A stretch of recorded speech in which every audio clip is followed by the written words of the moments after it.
Привет всем! Сегодня про котика Вилли и про его новое дерево. Вот котик Вилли, он закусывает травкой. Она ему нравится, он привык щипать траву на участке. А здесь мы в Вене, в квартире, участка нету. Пришлось ему купить в магазине вот такую травку. Он вполне доволен. Этот ролик я обещал раньше.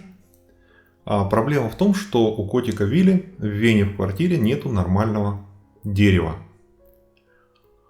А ему предстоит провести в венской квартире, наверное, всю зиму. Соответственно, смотрим. Вот это ужасная конструкция, это его детское дерево. В свое время он весил несколько килограммов, там 3, 4, 5, 6, 7. А вот это дерево вполне его устраивало. Вот сейчас видите, вот сверху обломано. То есть там была вот такая корзинка, ее пришлось убрать от греха подальше. Котик лежит в корзинке, которая явно ему не по размеру.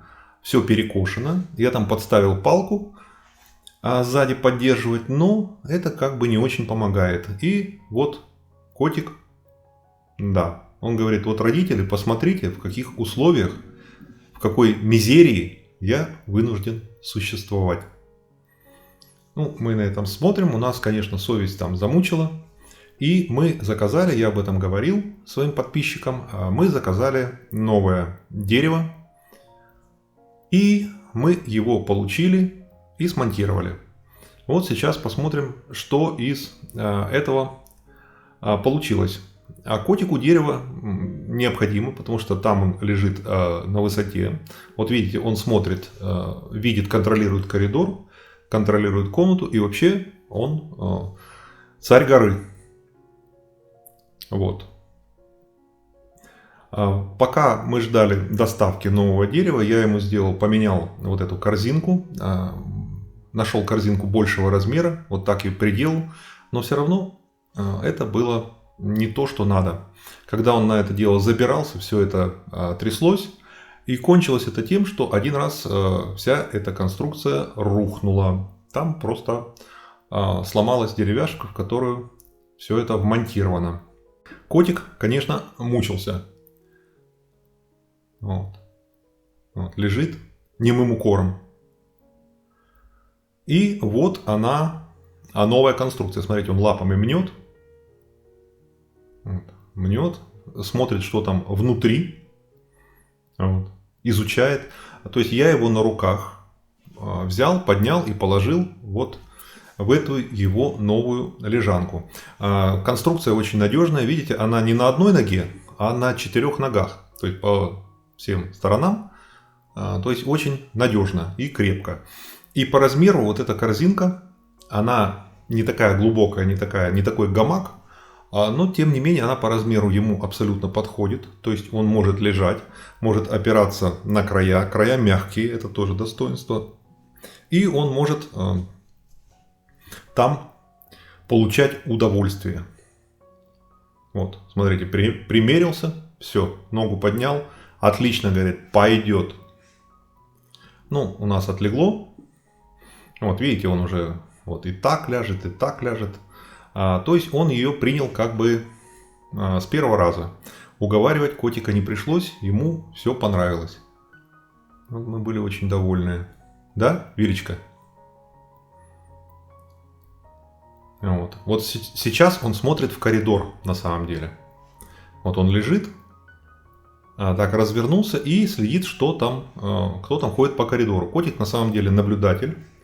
Я по камере наблюдения периодически замечаю, как он каждый раз, когда в подъезде кто-то идет, он подбегает к двери и там слушает.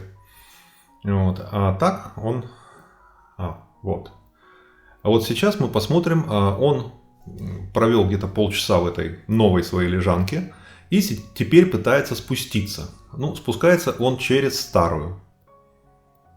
Таким образом он изучает пути подхода и выхода, но гораздо интереснее будет, как он будет на нее залазить. И вот это момент истины. То есть там сделаны какие-то ступеньки, но все это рассчитано на каких-то маленьких котиков и ловких.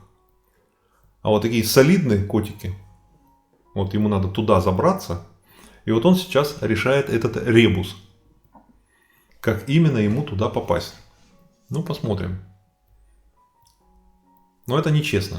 То есть мы решаем, что это нечестно через другую. Но это говорит о том, что нам придется ее оставить. То есть вот будет такая сложная конструкция из двух рядом. Я потом приделаю, конечно, вот эту хорошую глубокую корзинку куда-нибудь. Но для этого мне нужны запчасти. Ну вот видите, он запрыгнул, все, он нашел вариант, как забираться туда. Это очень хорошо. А я должен подготовить инструмент, материалы и сделать ему вот его любимую корзинку где-то тоже приделать.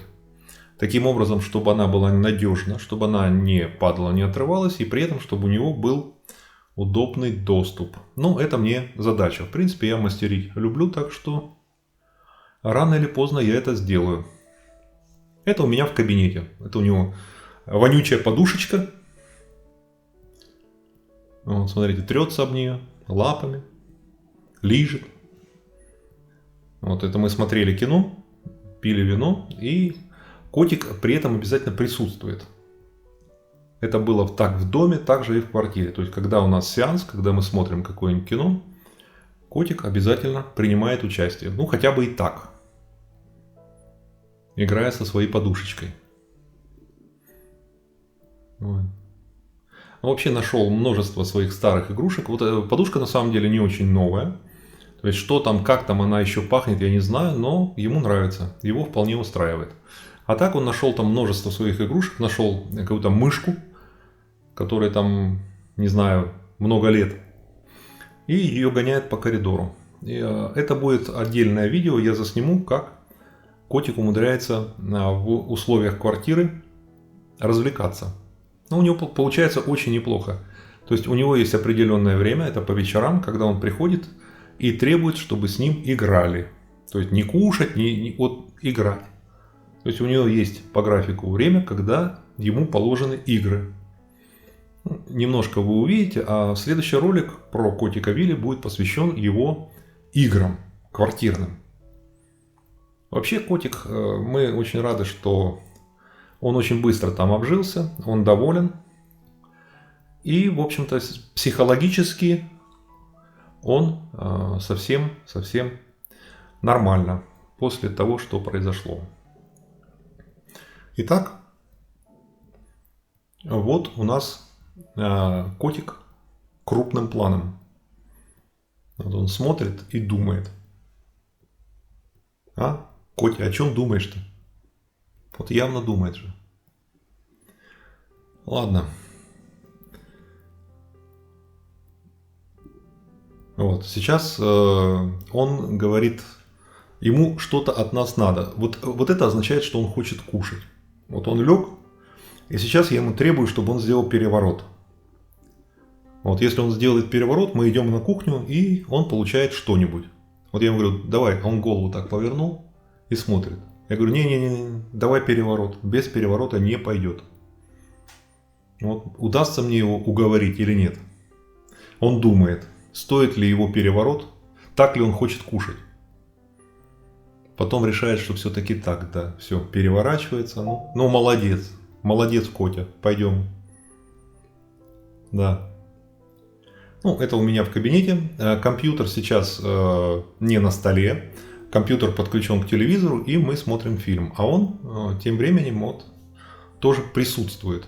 Забрался ко мне на стол и озирает окрестности. Вот, на нас смотрит. Вообще котик на удивление привязанный к людям. То есть он находит интерес в проведении значительной части дня, значительной части своего времени, проведение этого времени с нами. Ему с нами интересно. Вот, и он такой, он требует любви, требует внимания. Вот смотрите, в дверь что-то стукануло, я знаю, что это котик. Вот, я подхожу, открываю, вот он, побежал на кухню. Вот еще раз сейчас посмотрим. Посмотрите, то есть в дверь что-то стукануло, я подхожу к двери, Я сейчас жду, может еще раз стукнет. Но он слышал, что я пошел, и поэтому он не будет второй раз стукать. Все, открываю, вот он.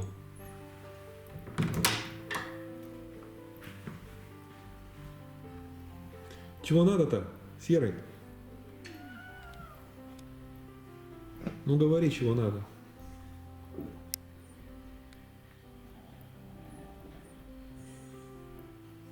Ну что хочет Вилечка?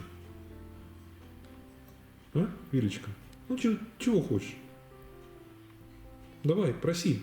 Чего хочешь? Все дам. Ну что хочет мальчик? Ну вот, это Сам была знаешь, да? натуральная озвучка. А вот котик изволит играть. Играет он со шнурком. Это обычный шнурок от обуви. Вот если к этому шнурку привязать бантик, он играть не будет.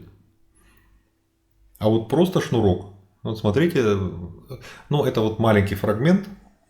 Потом в следующем фильме будет уже большой подробный про его игры. Он умудряется там в коридоре, плиточный такой скользкий пол, он умудряется там толкаться задними лапами, по нему кататься, но это что-то.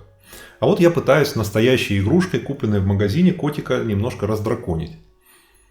Ну вот он поймал, так вяло отпустил, все. И вот я его пытаюсь, ну давай поиграй немножко. Он говорит, а я, во-первых, на камеру не буду играть, а во-вторых, я такой ерундой не играю. Вот тащи шнурок, буду играть. Все, бесполезно. Бесполезно. Вот спрашивают иногда, почему мы не видим у него игрушек, почему у котика нет игрушек. Вот поэтому и нет у котика игрушек. Все попытки какими-то магазинными игрушками его развлечь, они абсолютно обречены.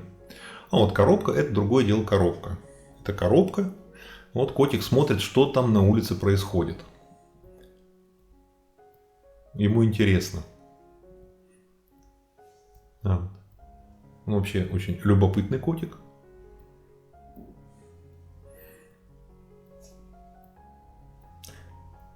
В январе, наверное, свозим его все-таки на озеро. Походить по снегу. Интересно, замерзнет ли озеро в этом году? Вот сейчас, вот сегодня был первый холодный день, реально холодный, было где-то -6 ночью, но днем все равно +2. Но дальше прогноз дают к Рождеству, к концу недели, опять там до +10. Вот. А котик сказал, как Карлсон, что главное это вовремя подкрепиться. Идет на кухню и оборачивается, следит, идем ли мы за ним. На этом я заканчиваю рассказ про котика. Кликните, пожалуйста, подпишитесь на канал и успехов. Следующий ролик будет про Рождество в Вене, про рождественские базары.